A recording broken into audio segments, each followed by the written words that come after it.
Welcome to our video poster looking at key factors for maintaining innovation between projects. I'm Owen Crawford, a Digital Learning Manager at Cardiff Uni. Hi, I'm Andy. I'm the Media Technology Officer for Cardiff University. Virtual Hospital for Wales is an accelerator-funded project to develop a virtual teaching hospital led by Cardiff Uni in collaboration with a number of other partners across Wales, including the NHS, and is being built by a tech company made up of Cardiff Uni alumni. It will be a platform that allows educators and clinicians to create immersive learning scenarios in 360-degree environments via a simple interface, tracking interactions and providing feedback, and is flexible enough to be used across disciplines with a variety of learning activity designs. This is based on work that we've previously done for Cardiff and smaller scale projects in this area. Since 2015, the Learning and Teaching Academy at Cardiff University has had a yearly call for funding for innovative practice, named the Education Innovation Fund.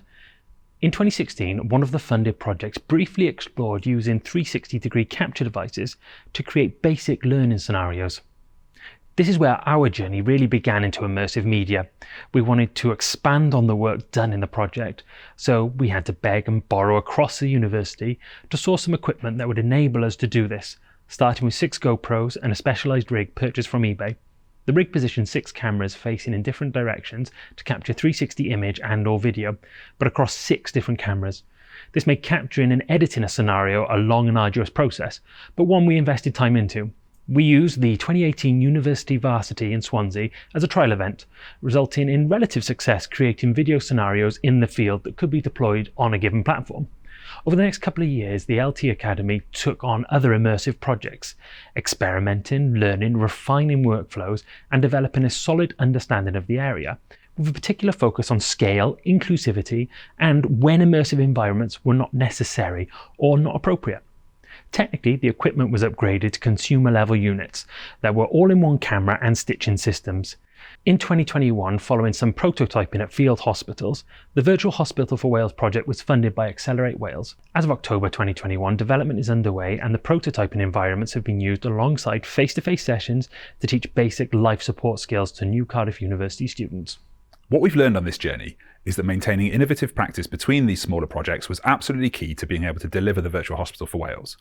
I'm sure we've all experienced projects which, when they finish, just kind of dry up, stay in a silo, or don't reach their potential.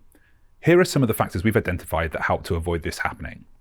Factors within our team. Firstly, the recognition that this sort of work is a valuable use of time, even if some innovations are unsuccessful. Particularly in a central team, there's a lot of pressure to demonstrate impact and value, and some of these activities might seem a lot less tangible in that way. But recognition needs to come from all sides within the team, and whilst it's important to be able to justify what we're doing, it shouldn't be something we need to justify every single time it comes up. This led to the sort of natural development of a safe space approach amongst colleagues within the team, where we're able to share ideas and experiences, ask questions, trial new approaches, and learn from each other in a constructive manner. In the past, I think we as digital education people had been perhaps guilty of being a little too critical of other people's work when they show it to us once it's finished. So knowing that we had a space in which to say, we're trying this, what do you think, was really, really valuable. The general approach of the LT Academy team has always been one of enablement. We didn't have enough staff to ever really do a lot of actual content-based work for people, so we had to enable them to do it for themselves, supporting them with good practice and straightforward workflows, only stepping in when something really advanced was needed. This approach challenges us to choose or develop tools and workflows that are genuinely straightforward. Ensuring our projects have longer-term support from the appropriate channels has also been important to making sure they can continue after the project phase finishes. When working with others, the creation of time, space, and support for innovative practice has been absolutely key. Being able to direct people to apply for funding, which would include money, but also the support of members of our team to help share the workload and provide guidance and insight into how we can achieve the aims of their project. Of course, this involved a significant amount of relationship building across the university over a number of years. Individuals within the team needed to establish their position as trusted and informed colleagues who could get things done, but also understand the context of the areas in which they were working. This took time, but it created a truly collaborative approach and an environment where people from around the university will approach us with ideas, regardless of how well-formed those ideas are. Due to the focus on enablement and long-term support, when we disseminate what we've been doing, we're able to also include information on how others can take these things into their practice, changing the conversation from, look what we did, to look what we can do together. Finally, working with students at all stages. Having a student or two who are truly invested in the projects we've done has been far more useful than a one-off focus group to get opinions on what we've already done. This has often happened when students use the project as the basis for their final year project or dissertation research, and in some cases have been responsible for the co-development from a technical side too.